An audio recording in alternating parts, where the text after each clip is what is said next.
देखना सत्या, अब कैसे घर घर में इस रेडियो की आवाज़ गूंज उठेगी। सत्या कहती है, अच्छा इस रेडियो में गाने, नाटक, खबरें सब सुन पाएंगे? हाँ ज़रूर सुन पाएंगे। वैसे अच्छा है, जब तुम घर पे अकेली रहोगी तब रेडियो से तुम्हारा दिल बहल जाएगा। फिर सत्या कहती है, चलो ना सोमवार को नाइट शो दिहू दाहू देख आते हैं। अगले सोमवार नहीं हो पाएगा सत्या, पुलिस कमिश्नर के साथ मीटिंग है, कोई पेचीदा केस है, वो सुलझा नहीं पा रहे इसलिए मुझे बुला लिया। फिर सत्या जिद करने लगती है, कहती है क्या तुम अगले सोमवार भी पुलिस कमिश्नर के साथ रहोगे? ब्योमकेश कहता है हाँ, सोमवार को काम नहीं करूँगा तो क्या करूँगा, वैसे भी लौटने में देर लग सकती है, शायद लौटूँ ही ना। क्यों, क्या हो गया, तुम्हें अब तक आदत नहीं पड़ी? फिर सत्या कहती है, यानी तुम अगले सोमवार की रात भी पुलिस वालों के साथ रहोगे? ब्योमकेश कहता है कमाल की बात है, क्यों क्या हुआ? फिर सत्या वहाँ से नाराज़ होकर चली जाती है। ब्योमकेश कहता है अगले सोमवार ऐसा क्या है? सत्या, अगले सोमवार ऐसा क्या है?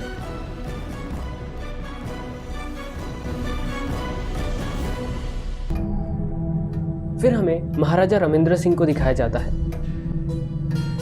देखिए निर्मल बाबू, मैं आपके पुलिस डिपार्टमेंट के रवैये को देख धीरज गवा रहा हूँ, मुझे कमिश्नर को शिकायत करनी होगी।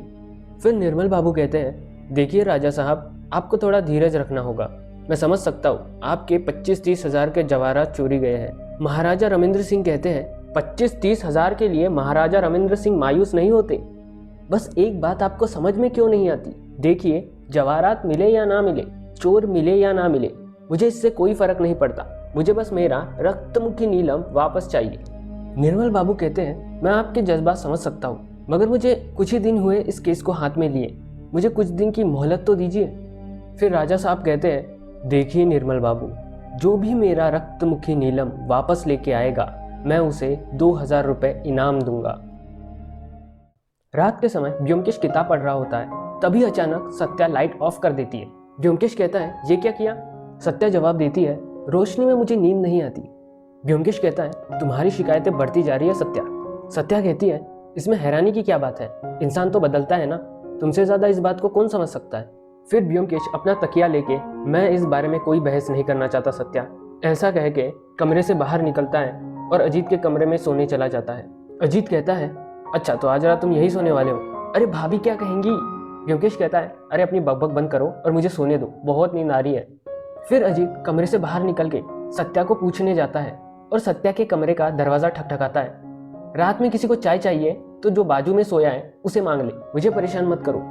ये सुन के अजीत अपने कमरे में वापस आता है और कहता है, अच्छा हुआ मैंने शादी नहीं की। फिर सुबह सुबह ब्योमकेश अजीत से कहता है, क्या हुआ अजीत, रात को नींद नहीं आई क्या? अजीत कहता है, इतनी अच्छी नींद मुझे आज तक नहीं आई ब्योमकेश। फिर रेडियो पर रमाकांत नियोगी की खबर चलती है। अजीत कहता है, ये तो वही रमानाथ नियोगी है ना जिसके बारे में तुम बात कर रहे थे? ब्योमकेश कहता है, 10 दिन पुरानी बासी खबर आज जाके ऑल इंडिया रेडियो बता रही है। फिर हमारे अजीत बाबू ब्योमकेश को ताना मारते हुए कहते हैं, ये तो तुम्हारी जाति है ब्योमकेश, इतनी सर्दी के मौसम में गर्मा गर्म चाय पकौड़े के साथ एक आधी गर्मा गर्म खबर ना मिले तो बेकार लोगों के दिन कैसे गुजरेंगे बताओ? ब्योमकेश कहता है, यह रमानाथ नियोगी ऐसा वैसा मुजरिम नहीं है, बहुत ही शातिर है, छोटा मोटा चोर नहीं, लंबा हाथ मारता है, जितना तेज उसका दिमाग है उतनी ही ज्यादा उसकी हिम्मत है, आजकल ऐसे लोग मिलते कहाँ हैं? फिर सत्या ब्योमकेश को ताना मारते हुए कहती है, हाय रे देश का दुर्भाग्य तो देखो। अजीत पूछता है, उसकी कैद से छूटने की खबर रेडियो पर आ रही है, बात क्या है? ब्योमकेश कहता है, क्योंकि रमानाथ पकड़ा गया था और भरी अदालत में उसकी सुनवाई भी हुई थी, मुझे पूरा किस्सा आज भी याद है। 10-7 तुमसे मिलने से कई साल पहले की बात है, तब मैं इस काम में नया था, तब पुलिस के सबसे बड़े जासूस थे निर्मल बाबू, उन्हीं से सारी बातें सुनी थी। दरअसल तब ऐसा था, अचानक कलकत्ता में बहुत ज़्यादा हीरे जवाहरात चोरी होने लगे थे। उसी दौरान महाराजा रविंद्र सिंह के घर से रक्तमुखी नीलम चोरी हुआ था। फिर अजीत कहता है, नीलम पहनने से किस्मत बदल सकती है, क्या तुम्हें भी ऐसा लगता है? ब्योमकेश कहता है, ज़रूर। फिर सत्या ताना मारते हुए कहती है, हाँ भाई, शादी के बाद न जाने कितनी तब्दीलियाँ हो गई है, अब पत्थरों और ग्रहों में भी मानने लगे देवर जी। देवर जी, अपने भाभी से कह देना, मैं अंधविश्वास में झगड़ा कट्टर हिंदू नहीं हूँ, लेकिन रक्तमुखी नीलम की अलौकिक शक्ति पर मेरा अटल विश्वास है। पर हर किसी के लिए इसके परिणाम एक जैसे हो ज़रूरी नहीं, किसी के लिए ये नीलम बहुत शुभ हो सकता है तो किसी के लिए नुकसानदायक। एक 5 रत्ती इतने छोटे से रक्तमुखी नीलम के लिए मैंने मारवाड़ी को 11,000 देते हुए देखा है। अजीत कहता है, पहले ये बताओ महाराजा रविंद्र सिंह को उनका नीलम मिला या नहीं? ब्योमकेश कहता है, नहीं, कैद में रह के रमाकांत ने नीलम कहाँ छुपा के रखा किसी को नहीं पता, मगर पुलिस ने अपनी छानबीन जारी रखी। 24 घंटे जेल में रमाकांत पर नजर रखी जाती थी, मगर आज तक वो नीलम नहीं मिला। अगर ये केस मेरे पास आता तो मैं जरूर कोशिश करके देखता। तभी अचानक व्योमकेश को किसी की आने की आहट होती है। कहता है, बुजुर्ग आदमी, नए जूते, हाथ में छड़ी, थोड़ा लंगड़ा के चलते हैं, मोटर गाड़ी से सफर करते हैं, अमीर इंसान होंगे। अजी, क्या ये मुमकिन है? पता है कौन आ रहा है? राजा रमेंद्र सिंह, जिसकी हम बात कर रहे थे। पता है किस लिए आ रहे हैं? ओह, तो आपको पहले से ही अंदेशा था कि मैं यहाँ आऊँगा। मैंने सोचा नहीं था मेरा नसीब इतना अच्छा होगा, लेकिन इन 5 दिनों में पुलिस आपकी सेक्रेटरी के मौत की वजह नहीं ढूंढ पाई। तब मुझे लगा कि महाराज शायद मेरे पास ही आ सकते हैं। हाँ, आपने सही समझा, मेरा सेक्रेटरी हरिपत दास। वैसे भी उसकी मौत भयानक थी। नहीं, दरअसल हरिपत दास भी कोई संत आदमी नहीं था। न जाने कितनी बार जेल गया था, लेकिन ऐसे इंसान को सही रास्ते पर ले आना मेरा शौक है। आप तो ये जानते होंगे, आप लोग जिन्हें खतरनाक मुजरिम कहते हैं उन जैसा ही था। आखिरी बार जब वो मेरे पास जेल से छूट के आया तब व्योमकेश कहता है, माफ कीजिए राजा साहब, क्या आप शुरू से बता सकते हैं? करीब 6 महीने पहले की बात है। बाप रे, इतने थोड़े समय में 4-4 बार जेल। किस किस अपराध के लिए जेल गए हो, मैं भी तो सुनूं। हरिपत दास बताता है, चोरी, जालसाजी, दूसरों के नाम से दस्तखत करके पैसे ऐंठना, इसी वजह से रियायत थोड़ी लंबी हो गई। बस महाराज, आपने अगर एक बार सही राह चुनने का मौका दिया तो कभी गलत राह नहीं चुनूंगा। अच्छा ये बताओ, तुम क्या क्या काम कर लेते हो? हरिपत दास बताता है, बचपन से कभी पढ़ाई लिखाई करने का तो मौका नहीं मिला, मगर मैंने मेहनत करके शॉर्ट हैंड टाइपिंग सीखी है। हरिपत दास महाराज के पैरों में गिरता है और उनसे सुधरने का एक मौका मांगता है। न जाने क्यों हरिपत के लिए मेरे मन में पहले से ही दया की भावना जाग उठी थी। इसीलिए जरूरत ना होते हुए भी मैंने अपने यहाँ उसे टाइपिस्ट का काम दे दिया। और कुछ ही दिनों में मैंने देखा कि वो काम तो अच्छा करता था, साथ में बुद्धिमान भी था। वो हर काम बड़े बखूबी से करता था। एक दिन मुझे कमिश्नर डेकट साहब से मीटिंग करने जाना था, मगर मेरे सेक्रेटरी ने फाइल अरेंज करके नहीं रखी थी। तभी हरिपत दास ने वो फाइल पहले से ही अरेंज करके रखी थी। मानो उसे पता था कि मुझे उस फाइल की जरूरत है। उसका काम ना होते हुए भी वो मेरी हर जरूरत का ख्याल रखता था। फिर कुछ ही दिनों बाद मेरे सेक्रेटरी अविनाश बाबू चल बसे, तो मैंने हरिपत दास को अपना नया सेक्रेटरी बना दिया।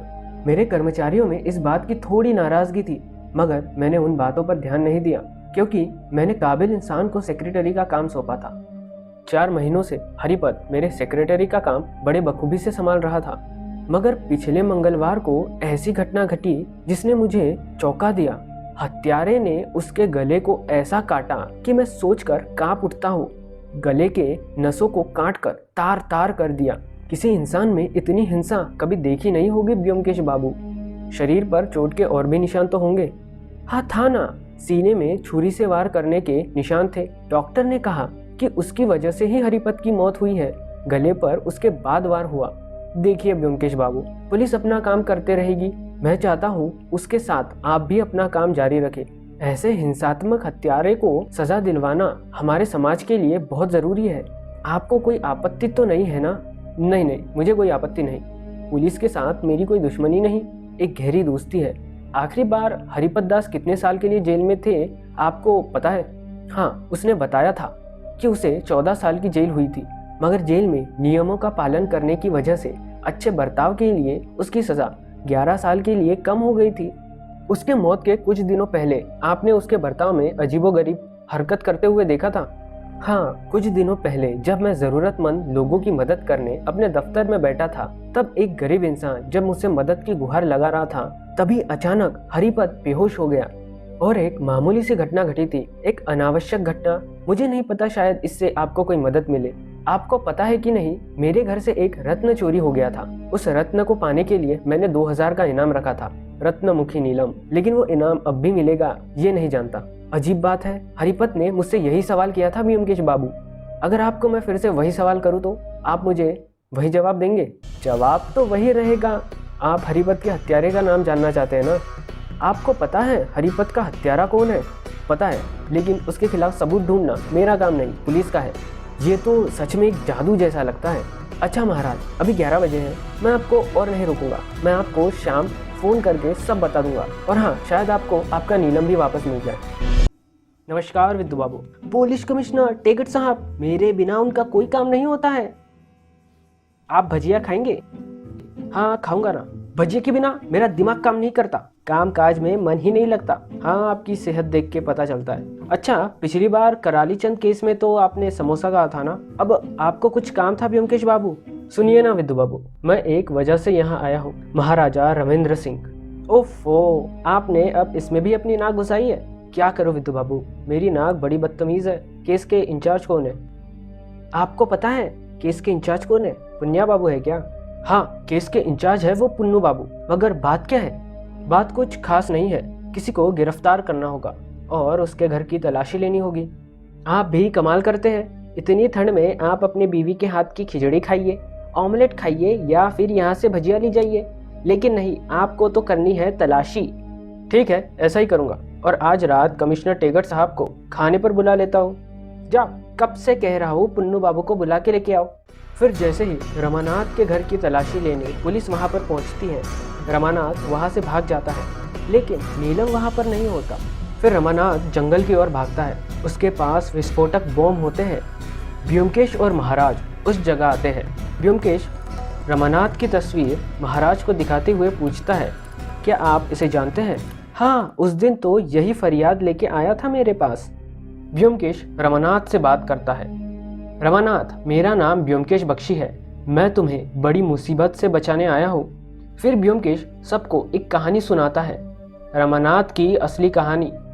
महाराजा रविंद्र सिंह के घर से चोरी करने के बाद रमानाथ जेल चला गया और महाराज के रक्तमुखी नीलम को साथ ले गया, मगर उसने सबकी नज़रों से कैसे नीलम को अपने पास रखा था, ये तुम बताओगे या मैं बताऊं? छोड़ो, सबको बाद में बताता हूँ। अच्छा रमानाथ, तुमने महाराज के यहाँ से बहुत सारे जेवरात चुराए थे ना, मगर तुमने नीलम को ही अपने पास क्यों रखा?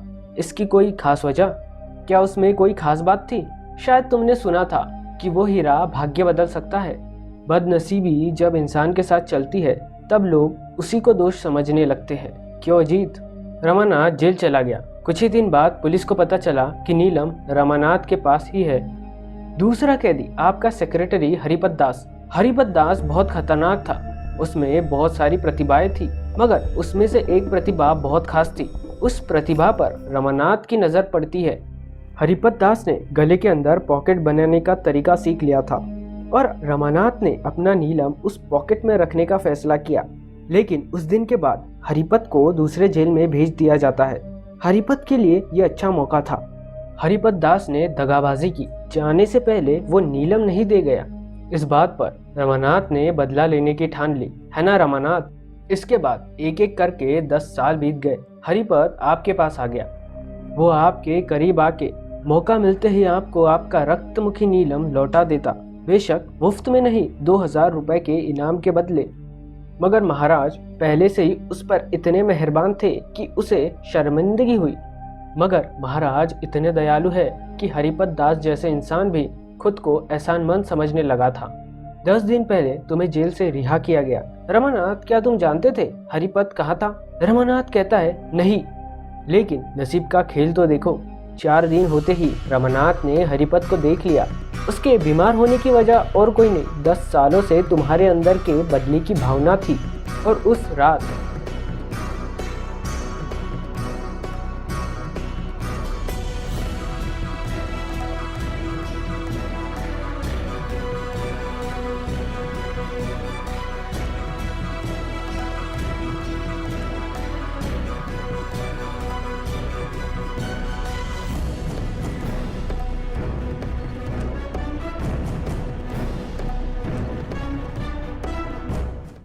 रमानाथ, वो नीलम कहाँ है? देखो रमानाथ, वो नीलम शापित है। नीलम चुराने से पहले तुम्हें कोई पकड़ नहीं पाया, लेकिन जैसे ही तुमने नीलम चुराया तुम जेल चले गए। और रमानाथ, हरिपत का सोचो, जिस गले में उसने नीलम रखा, तुमने उस गले की क्या हालत कर दी। तुम अपनी भलाई चाहते हो तो नीलम लौटा दो रमानाथ। रमानाथ ब्योमकेश को नीलम लौटा देता है।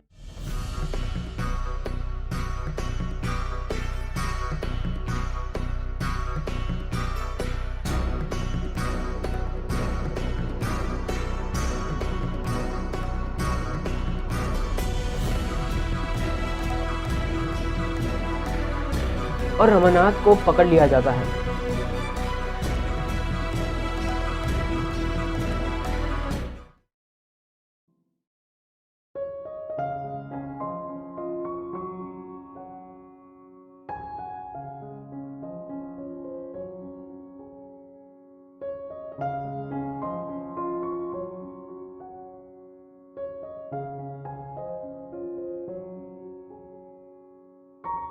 आज ही सोमवार है क्या? सत्या कहती है, मुझे क्या, मैं तो भैया के पास जा रही हूँ। व्योमकेश शायराना अंदाज में कहता है, जिद्दी दिल है मेरा, जिद पे है अड़ गया, ये आज तुम्हें जाने नहीं देगा सत्या। साल गिरह मुबारक हो। तुम्हें याद था? हाँ, क्यों नहीं रहेगा।